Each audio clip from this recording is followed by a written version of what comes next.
So I don't know if you can tell, but I don't exactly write scripts for these. Mainly because I just really can't be bothered. And, I mean, I'm just shooting shit, so who cares?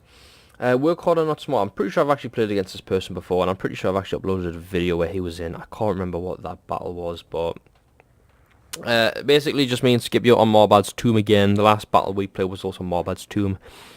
It wasn't for any specific reason. It was mainly because I was hosting the battle, and this was the last map it uses. So usually when you host, it just reverts back to whatever the last sentence word you were using. So, but honestly, I'm actually kind of a big fan of this map, mainly because it has linear. It's linear in the sense that you have the kind of all of the tombs, but also there's like a lot of flanking options, which you're gonna see. I mean, to me, you know, I'm not really that big of a fan of Beastmen magic. I'm more of a Ruthless Aggression, just push forward type of guy, and this battle was basically a perfect Beastmen game. I mean, you have three flanks. Well, that's not really a flank. The two flanks in a center. And what you're going to see essentially just meat shield this and then just wrap round, and I think Kazrak's going to get an insane amount of kills, I'm pretty sure. And I mean, honestly, I think we pretty much won the game right from the start, because I had a feeling he was going to hide Blood Knights and I didn't know which flank. So I thought, you know what, if he does have Blood Knights, these Gohers should be able to win. And so I'll just put my Minotaurs, and thankfully he was on the Minotaur flank, because that's also where Scipio's Demigriffs were, and I kind of, you know, just gave him a little tip just to kind of push them onto this flank just in case, and then as you can see, these Blood Knights are just going to get absolutely destroyed. One problem about this map being so small though is for some reason it loves to lag. I don't know if it's my computer or if it's just the map or the replays. It's horrendous. It shouldn't be my bloody computer. I've got a 3 gig card, but who cares? So one thing I will say right off the bat, I'm actually kind of well, I approve of the Vampire Count's choice in load, if I can find him. Ungrim. Where is he? There's Kazrak just beasting. God, these little lag. I'm pretty sure I just got this lag just in my head in. Okay, maybe this is probably going to be the last time I'll play on this map, come to think of it. Oh, there he is. Big ol' Heinrich.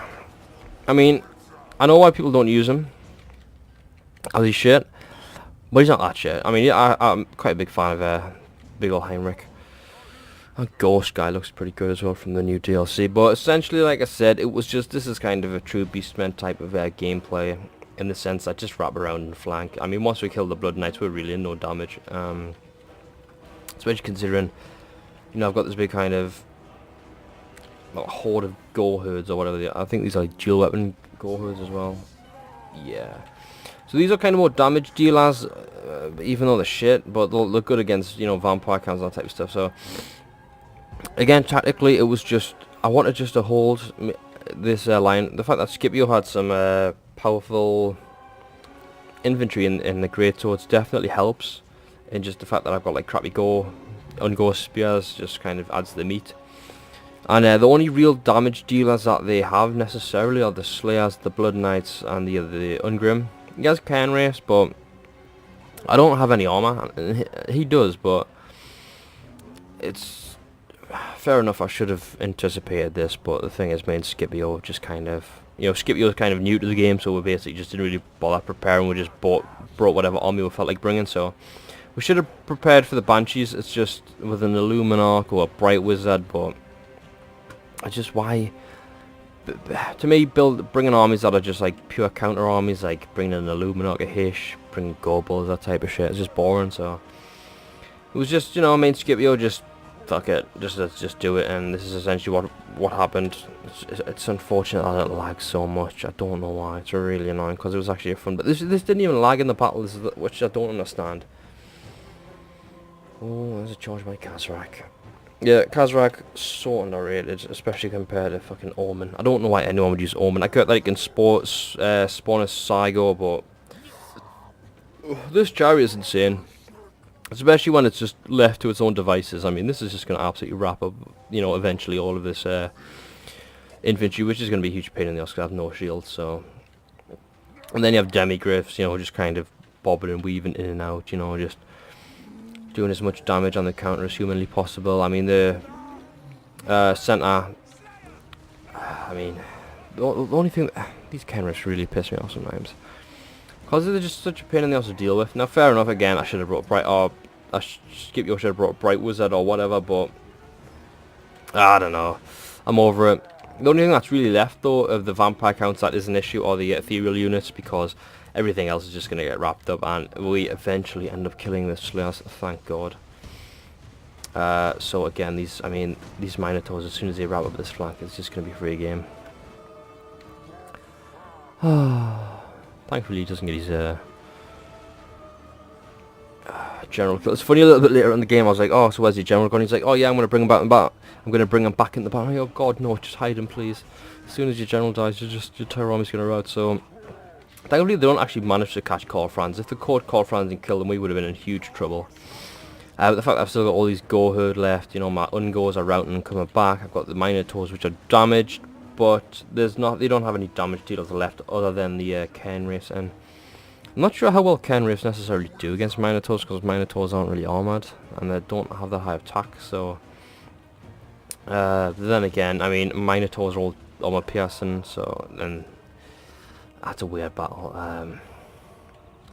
But we'll see. As we see, just Kazarak just 115 kills. I'm pretty sure he gets like 170 kills or something in this game. So again, I don't know why people use Omen. I get the Zygo shit, but I mean, he's on a chariot. I mean, why not? It's like the only chariot in the game I actually enjoy using. Yeah, just battle's starting to kind of wrap up. You know, we're starting to just wipe out the rest of the vampire troops, other than the Cairn Wraiths, which are just do not die. The dwarves are hanging in there, but they're just kind of pockets of resistance right now, especially with the demigriffs just kind of... Oh shit, I just got attacked by a fly. Holy hell. My god, that's a big bastard. Jesus, hopefully this battle's ended, because I'm going to have to go fucking drop kick that thing, give it a macho elbow. Oh god, 3 minutes left, Jesus. I'm going to have to suffer through. So, yeah, as you can see, zombies are just crumbling, Graveguard's crumbling. Graveguard, yeah, hasn't crumbled yet, but they haven't met Kazarak yet, so... Yeah, again, how many kills? 137 kills, not bad. Only real knock on Scipio this battle, but again, he's new. It's just a little bit of micromanagement, that's it, which is, you know, I mean, I'm not like great micromanaging either, but, you know, it's just, it's nice to get, you know, kind of these units wrapped up, which is also kind of my problem as well. You know, I should have, to kind of help with micromanagement, I like to group all my troops, together. So these Minotaurs, for example, were just one big group. So what I should have done really is I should have started splitting them up and going after these individual units. But in fact, I got Kazarak. Kazarak's, you know, pretty quick with 74 speed. It's going to mean that he's just going to be able to Jesus, I just cannot talk today. It means that he is going to be able to wrap up these routing troops. And as you can see, I mean, these things are pretty much dead. I mean, there's just nothing left of them. So it really isn't that big of a deal. It's just, you know, when you kind of start multiplayer, it's a little bit more high intensive than single player, because, you know, you can't really pause it. So everyone starts off with, you know, not amazing micro win. It's just from practice. So hopefully me and Skippy are going to play some more battles, because they're actually pretty fun with him.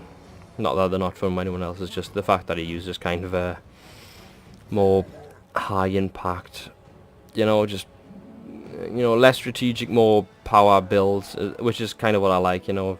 I mean, I'm using Beastman without any magic. That's as high power as you're going to get, basically. So hopefully we're going to have some more battles. Probably going to change the map, honestly, because every time I play this map, every time I play the replay, there's always a bit bigger lag right at the start, which is a shame. Graphics aren't even that high on this. I think they're on like high, medium. So, oh, but as per usual with the dwarves, right at the end of the battle, who's left? No other than Ungrim Iron Fist, the ginger bastard. Oh, how fun. But yeah, like I said, I mean, this was pretty much the perfect Beastman strategy from me. You know, just flying around with the power troops, soak up with the meat shields. It definitely helped the fact that, you know, Scipio was, yeah, with these great swords, just to tank a little bit more damage and do more damage, and then you shooting things with the handgunners, whilst my Minotaurs and his demigriffs just kind of wrapped around and just killed the artillery skirmishers, that type of thing. And then Kazarak just got an insane amount of kills. Yeah, 163 MVP. And then Ungrim finally dies. Oh, thank God. Yeah, as you can see, some weird statistics. I mean, 93 kills. It must have been against zombies, surely. I mean, what else can an ungo spearman get more kills than a go herd on? Minotaurs did amazing, Kazrak did amazing, Scipio's Greatswords did amazing. Not sure what happened with these Salbatiers though. Terry-Griff did amazing. Handgunners did pretty well. That one I'm not sure that was killing, and thank God Franz did not die, so... yeah, this was just more of a standard rush really. I mean, I'm not gonna lie, I'm kind of liking the idea of Beastmen and Empire. Probably gonna, like I said, change the map though, because the map just, every time I replay it just lags, so... Yeah, probably gonna get some more battles with Scipio whenever he's on. Probably just play some more rush, because I don't think we're kind of gonna bother with Bretonian turtles anytime soon, so... There you go, laters.